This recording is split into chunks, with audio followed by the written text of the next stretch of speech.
الحمد لله الذي لا جد له ولا ند له ولا مثل له ولا مثيل له، لا أول له ولا آخر له، لا بداية له ولا نهاية له.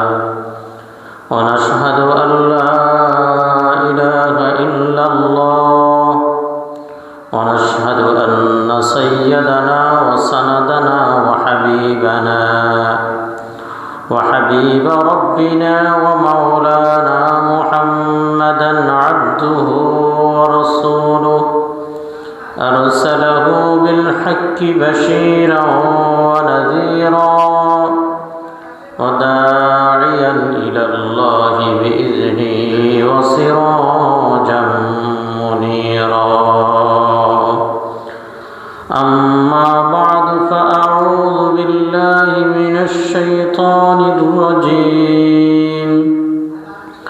بسم الله الرحمن الرحيم.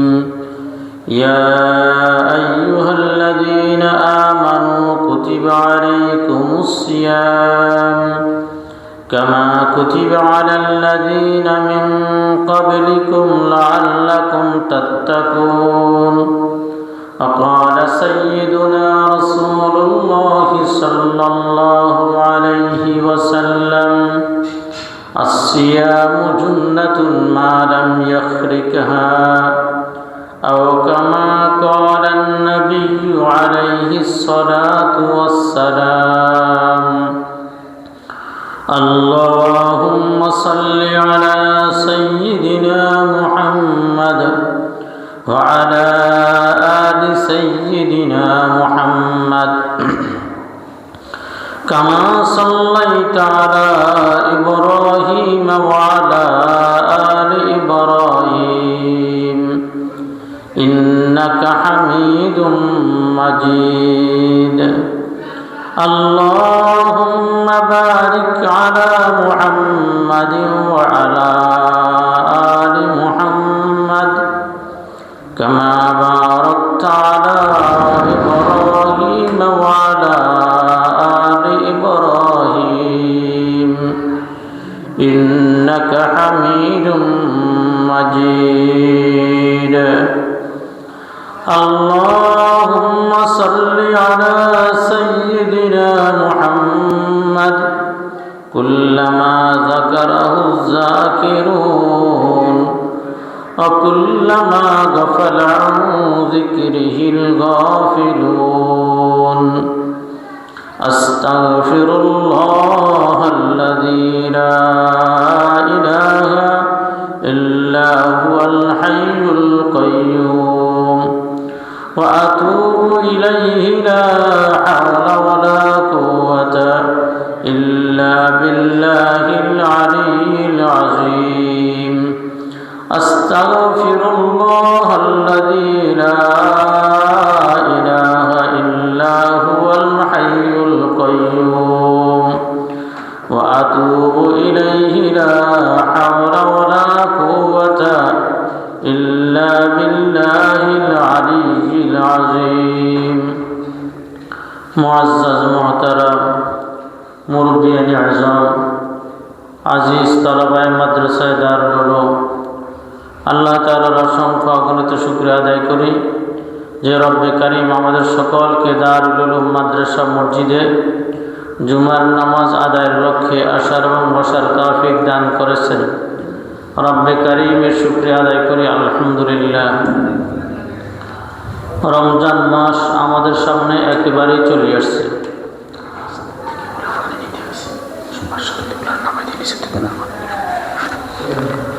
রমজান মাস একেবারেই আমাদের সামনে আগত। আজকে শাবান মাসের শেষ জুমা। এই সপ্তাহের শেষের দিকে চাঁদ উঠলেই আমরা রোজা রাখবো ইনশাআল্লাহ। রমজানের রোজা প্রতিটা বালেগ পুরুষ সুস্থ মানুষের উপর রোজাকে আল্লাহ তাআলা ফরজ করেছেন। নামাজ যেরকম ফরজ, রোজাটাও এরকম একটা ফরজ ইবাদত। কোনো ব্যক্তি এরকম যদি রোজাটাকে ইচ্ছা করে না রাখে নামাজ যেরকম ইচ্ছাকৃতভাবে যদি আদায় না করে, সেটার জন্য তাকে যেরকম কিয়ামতের ময়দানে আল্লাহ তাআলা শাস্তি দিবেন, রোজাটাও না রাখার কারণে আল্লাহ তাআলা শাস্তি দিবেন। কোনো ব্যক্তি যদি ইচ্ছাকৃতভাবে তার কোনো অপারগতা ছাড়া, অসুস্থতা ছাড়া সে যদি রোজাটাকে যদি ভঙ্গ করে, তাহলে সে আজীবনও যদি এই রোজার জন্য যদি রোজার কাফারা দেয়, আজীবনও রোজার কাফারা আদায় হবে না। অনেকেই মনে করেন যে সামান্য অজুহাতে রোজাকে ভঙ্গ করে, পরে চিন্তা করে কাজা করে নিব। এইরকম চিন্তাধারা আসলে আমাদের ঠিক না। এরকম চিন্তাধারা করি একটা রোজার জন্য যদি সারা বছরও যদি আবার রোজা রাখে, একটার পরিবর্তে এটা কখনোই রোজাটা কি হবে না, ওই ফরজ রোজার সমকক্ষ হবে না। রমজানের মধ্যে রোজা রাখলে যেই রকম আল্লাহ তাআলা ফজিলত রাখছেন, এজন্যই রমজানের রোজাটাকে আমরা সকলেই গুরুত্ব দিব, সকলেই রোজাটাকে গুরুত্ব সহকারে আদায় করব। একটু যদি চিন্তাধারা করি, আসলে রোজা রাখা কোনো কঠিন বিষয় নয়। খাওয়া তো ঠিক মতোই খাই, শুধু সময়ের পরিবর্তন হয়। অধিকাংশই ভদ্র পরিবারের, শিক্ষিত পরিবারের বা অধিকাংশ পরিবারের বেশিরভাগই খাওয়া 3 বেলার অতিরিক্ত খায় না। সকলে নাস্তা খায়, দুপুরে ভাত আর রাত্রিতে ভাত, এই তো 3 বেলায় খায়। রমজানও তো খানা 3 বেলাই তো খায়, হয়তো সময়ের একটু পরিবর্তন। ভোর রাত্রে একবার খাবার খায়, মাগরিবের পরে ইফতারি, আবার সম করে খানা খায়। তাহলে তো সময়ের একটু পরিবর্তন হয়, বাকি খাবার তো ঠিকই খাই। তো এই জন্যই আসলে আল্লাহ তাআলার হুকুমের কাছে মাথা নত করা, এটাই আমাদের প্রত্যেকের জন্য জরুরি। যে আল্লাহ তাআলার হুকুমের কাছে আমরা সকলে মাথা নত করব, যে আল্লাহ তাআলার হুকুম যেটা, এটাই আমরা মেনে নিব। এটা করলেই আমাদের জন্য সহজ হয়ে যায়। এজন্য আল্লাহ তাআলার কাছে আমরা সকলেই দোয়া করব যে আল্লাহ তাআলা যেন আমাদের সকলকে রমজানের রোজাগুলো রাখার আল্লাহ তাআলা তৌফিক দান করেন। আল্লাহ রমজানের সমস্ত রোজাগুলো রাখা আমাদের জন্য সহজ করে দেন। যারা অসুস্থ আছেন তাদের জন্য দোয়া করি, আল্লাহ তাআলা যেন তাদেরকে যেন সুস্থতার জিন্দেগি আল্লাহ তাআলা যেন দান করেন। অনেক অসুস্থ লোক এরকমও আছে, আল্লাহ তাআলা তাদেরকে জান্নাতবাসী করেন।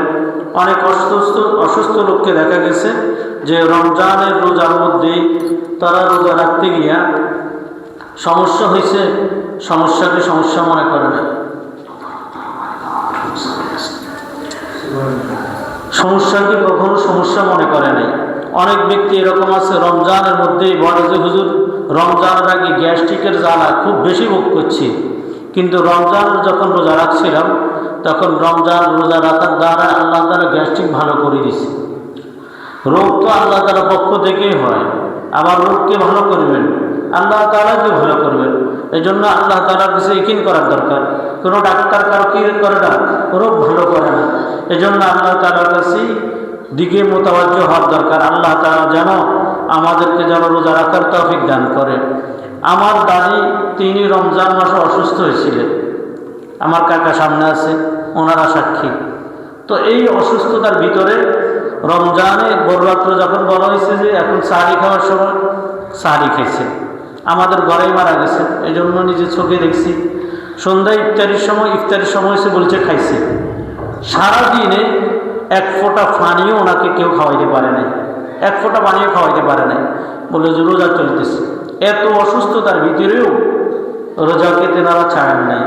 এরকম শুধু আমার দাদি না, এরকম বহু মহামনীষী যারা আল্লাহ তাআলার হুকুমের কাছে মাথা নত করে দিয়েছেন।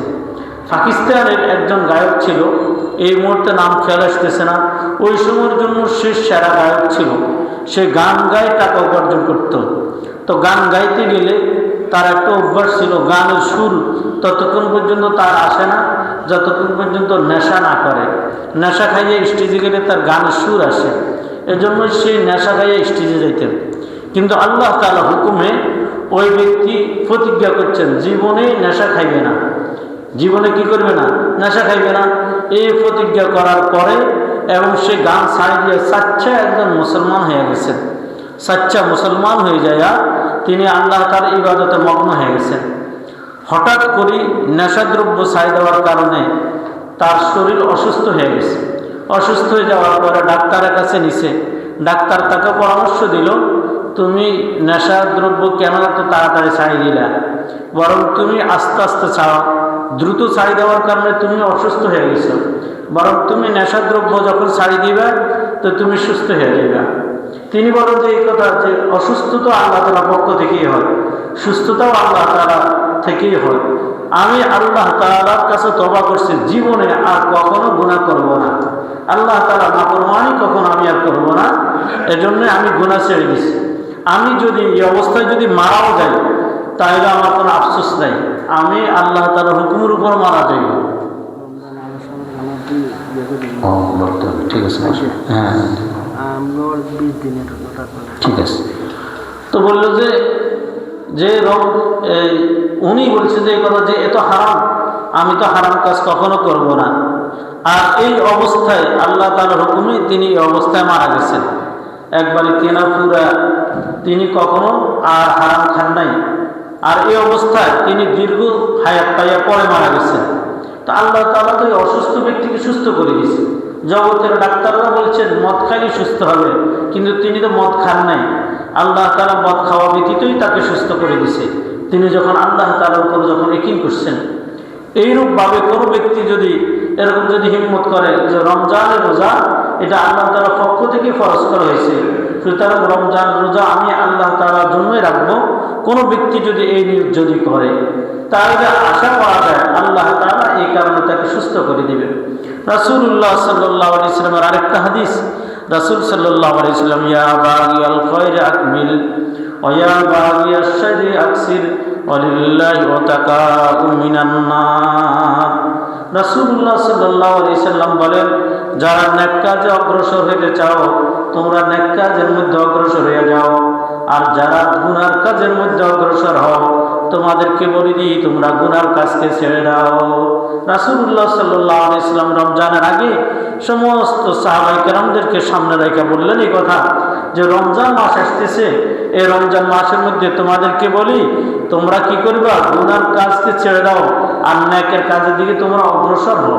যারা নেক কাজ করো তারা নেক কাজকে বাড়িয়ে দাও, আর যারা গুনার কাজ করো তোমাদেরকে বলতেছি গুনার কাজ করিও না।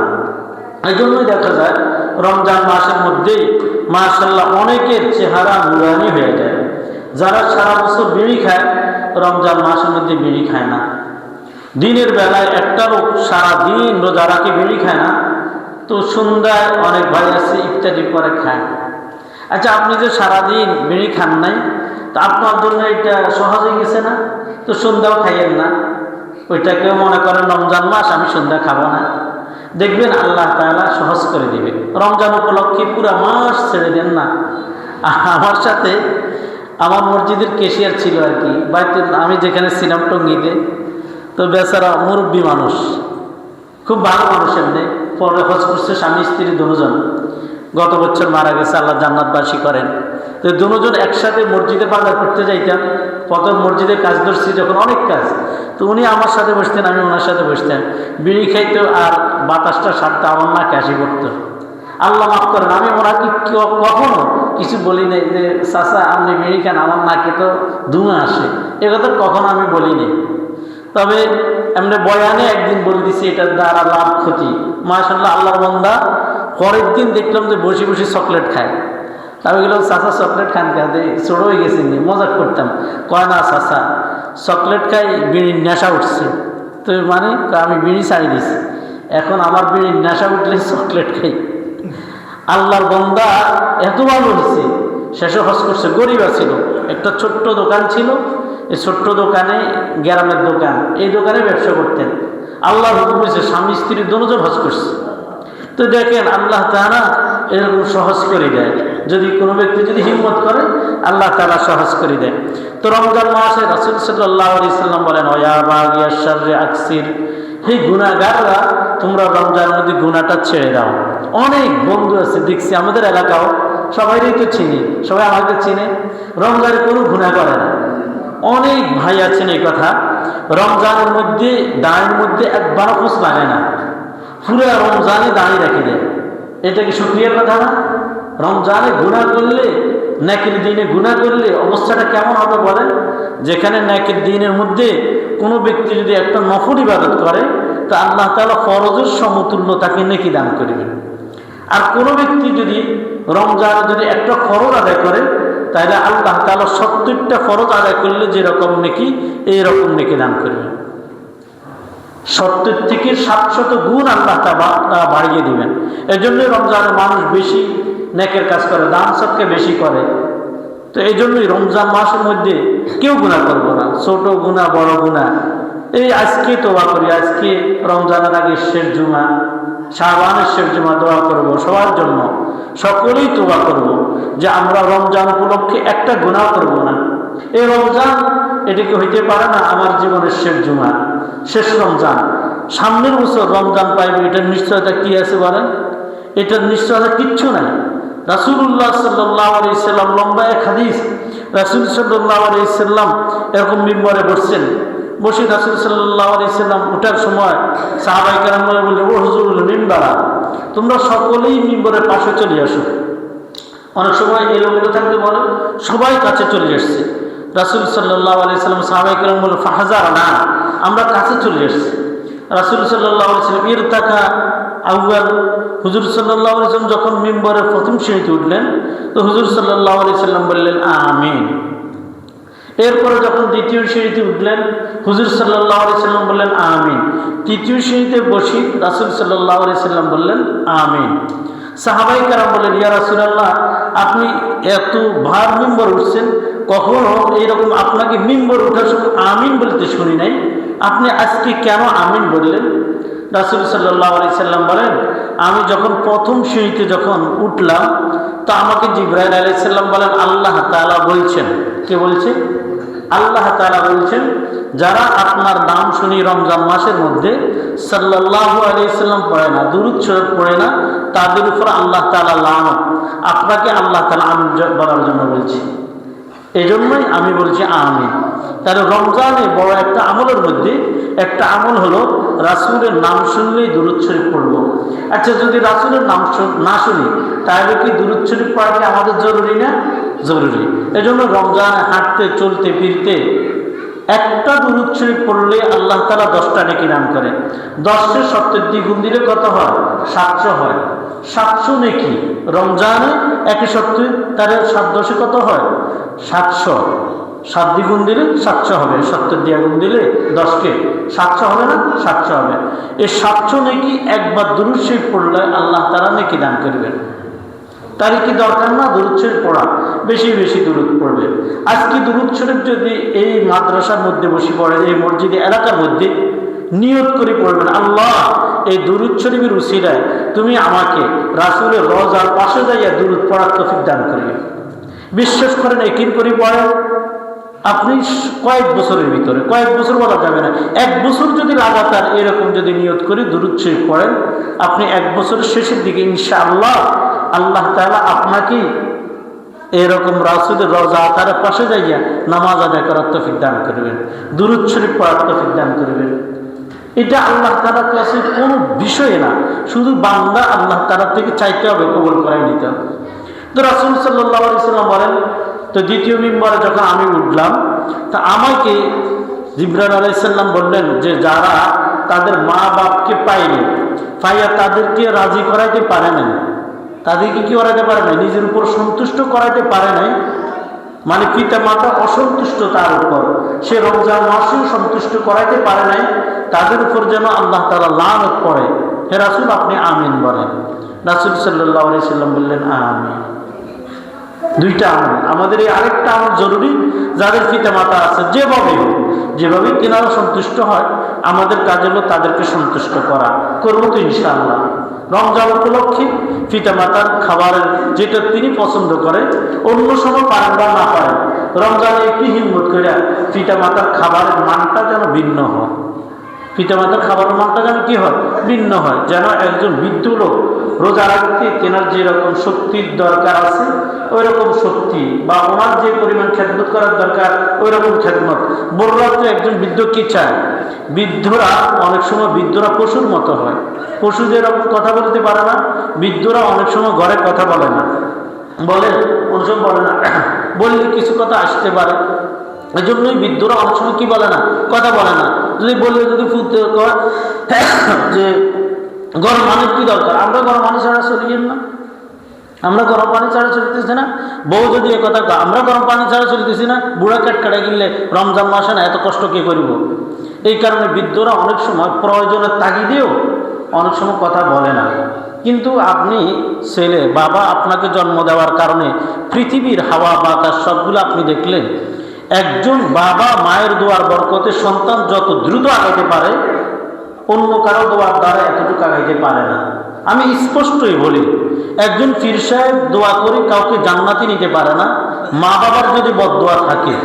কিন্তু একজন মা বাবা তার সন্তানকে দোয়া করে আল্লাহ তাআলা থেকে কবুল করাই নিতে পারে। এটা 100তে 100, এটা হাদিসের মধ্যে আছে। এটা আমার মন করার কোনো কথা না যে হুজুর কোনো বানোয়াটি কথা বলতেছে। নাউজুবিল্লাহ, মিম্বরে বসি কোরআনকে হাতে নিয়ে আপনাদের সামনে এরকম আমি গল্প গুজব করবো বানোয়াটি কথা, আল্লাহ মাফ করে। এজন্যই প্রত্যেকে জরুরি যে যেনারা বৃদ্ধ এনারা কথা বলতে পারে না, কথা বলে না, আপনি ভাব দ্বারা বুঝে নিবেন ওনার কি প্রয়োজন। ওনার প্রয়োজনগুলাকে যথারীতিভাবে আদায় করবেন। অন্তত রমজানের জন্য হইলেও এই বৃদ্ধ যেন কোনো মনে কষ্ট না পায়, রোজা রাখতে যেন তার জন্য যেন সহজ হয়, এইরকম ব্যবস্থাপনা করবো তো ইনশাল্লাহ আমরা সকলে। যাদের পিতা মাতা আছে করবো ইনশাআল্লাহ, আর যাদের পিতা মাতা নাই তারা রমজানে তাদের জন্য বেশি বেশি দোয়া করব। এরকম একটা মুনাজাতও যেন আমার না থাকে যে মুনাজাতের মধ্যে আমি মা বাবার জন্য দোয়া করি নাই, এরকম একটা মুনাজাতও যেন না থাকে। সবচেয়ে উত্তম মুনাজাত হলো যেটা আল্লাহ কোরআনে কারিমে শিক্ষা দিয়েছেন, রব্বির রহমহুমা কামা রব্বায়ানি সগীরা। সবচেয়ে উত্তম দোয়া এটা। দ্বিতীয় নম্বর দোয়া হলো এভাবে দোয়া করা মা বাবার জন্য, আল্লাহ আমার মা বাবাকে মাফ করে দিয়া জান্নাত দান করেন। কি কথা বললাম বলেন বাংলাতে? আল্লাহ আমার মা বাবাকে মাফ করে দিয়া জান্নাত দান করেন। এই হকটা কি আমাদের পিতামাতা আমাদের কাছে নাই? এই অধিকারটা কি আমাদের পিতামাতা আমাদের কাছে নাই? অবশ্যই আছে। তাহলে দ্বিতীয় মিম্বরে উঠি, রাসূল সাল্লাল্লাহু আলাইহি সাল্লাম বললেন, যারা পিতামাতার খেদমত করিয়া তাদেরকে সন্তুষ্ট করতে পারে নাই তাদের উপর আল্লাহ তাআলা লানত। রাসূল বলেন, আমি বললাম আমিন। তাহলে আল্লাহ তাআলার হুকুমে রাসূল আমিন বলেছেন, জুমার মিম্বরে বসে আমিন বলেছেন। বদদোয়াটা কি লাগবে না? অবশ্যই রাসূলের বদদোয়া এটা কখনোই বৃথা যাইতে পারে না, রাসূলের বদদোয়া লাগবে। 2 নম্বর। 3 নম্বর, রাসূল সাল্লাল্লাহু আলাইহি সাল্লাম মিম্বরে উঠি 3 নম্বর সিঁড়িতে বসে বললেন আমিন। ফারাম্মা ইরতাকা সারিসাতা, যখন তিনি 3 নম্বর শ্রেণীতে বসলেন তখন বললেন আমিন। সাহাবায়ে কেরামকে বললেন রাসূল যে আমি যখন 3 নম্বর মিম্বরে উঠলাম আমাকে জিবরাইল বলেন আল্লাহ তাআলা বলছে যারা এই রমজান মাস পাইয়াও তাদের জিন্দেগির গুনাহগুলো মাফ করাইতে পারে নাই তাদের উপর আল্লাহ তাআলা লানত। হে রাসূল আপনি বলেন আমিন। বললেন আমি আমিন বলছি। তাহলে রমজান মাস এটা গুনাহ মুক্তির মাস। কিভাবে নিজেকে নিজে পরিষ্কার করায় নিব এই মাসটা হলো এটার জন্য। এজন্যই রমজান মাসে যেন কারোর কোনো গুনাহ যেন না থাকে আমলনামার মধ্যে। রমজান শেষ হইয়া যাইবে যেন আমার আমলনামার মধ্যে একটা গুনাহও না থাকে। এইভাবেই আল্লাহ তাআলার কাছে দোয়া কান্নাকাটির মাধ্যমে আমরা আল্লাহ তাআলার থেকে গুনাহটা মাপ চাই নিব। রমজানে প্রত্যেক দিন রোজাদার একটা দোয়া করি আল্লাহ তাআলা কবুল করেন প্রত্যেক দিন। তাহলে একদিন একটা হলে 30 দিনে 30টা দোয়া কবুল করার তো আল্লাহ তাআলার কথা। তাহলে এইভাবেই দোয়া করি যেন আমার রমজানে গনি গনি দোয়া করব কয়টা দোয়া আমি করছি, কয়টা দোয়া আল্লাহ তাআলা কবুল করছেন। এইরকম যদি আমরা হিম্মত করি, প্রত্যেকটা ব্যক্তি যদি হিম্মত করি যে আমার প্রতিটা দোয়া আল্লাহ তাআলা যেন কবুল করে, আমি আল্লাহ তাআলার থেকে ওইভাবে চাইব, দেখবেন আল্লাহ তাআলা দিবে না এমন তো হবে না। আল্লাহ নবী যখন বলছেন আল্লাহ তাআলা বলছেন না দেখি পারবে, অবশ্যই আল্লাহ তাআলা আমাদেরকে যখন এত সুন্দর করে বানাইছেন, আল্লাহ তাআলা জান্নাত বানাইছেন কার জন্য? ইহুদিদের জন্য, হিন্দুদের জন্য, অমুসলিমদের জন্য, কোনো কাফেরের জন্য আল্লাহ তাআলা জান্নাত বানান নাই। আল্লাহ তাআলা জান্নাত বানাইছে ঈমানওয়ালাদের জন্য। তাহলে নিশ্চিত আমাদের দোয়াকে আল্লাহ তাআলা কবুল করবেন। এজন্যই রমজান মাসের মধ্যে রাসূল সাল্লাল্লাহু আলাইহি সাল্লাম বলেন ইয়া বাগিয়াশ শাররি আকসির, হে গুনাহগাররা তোমরা রমজান মাসে গুনাহ করিও না। তার রমজান মাসে গুনাহটা যদি ছেড়ে দিই তো রাসূল সাল্লাল্লাহু আলাইহি সাল্লাম বলেন আত-তাইবু হাবিবুল্লাহ, যে ব্যক্তি গুনাহ ছেড়ে দেয় এই ব্যক্তি আল্লাহ তাআলার বন্ধু হয়ে যায়। তাহলে রমজান মাসে আমরা যদি গুনাহটা ছেড়ে দিই তাহলে আমরা আল্লাহ তাআলা কি হয়ে গেলাম? বন্ধু হয়ে গেলাম। এজন্যই রমজান মাসে প্রতিজ্ঞা করি, যারা বিভিন্ন সময় বিভিন্ন গুনাহের মধ্যে লিপ্ত হয়েছি প্রত্যেকে দিলকে জিজ্ঞাসা করেন কোন সময় কোন গুনাহ করছি। এই রমজানে একটা গুনাহও করব না, বরং আল্লাহ থেকে গুনাহটা মাপ নিয়েই ছাড়বো।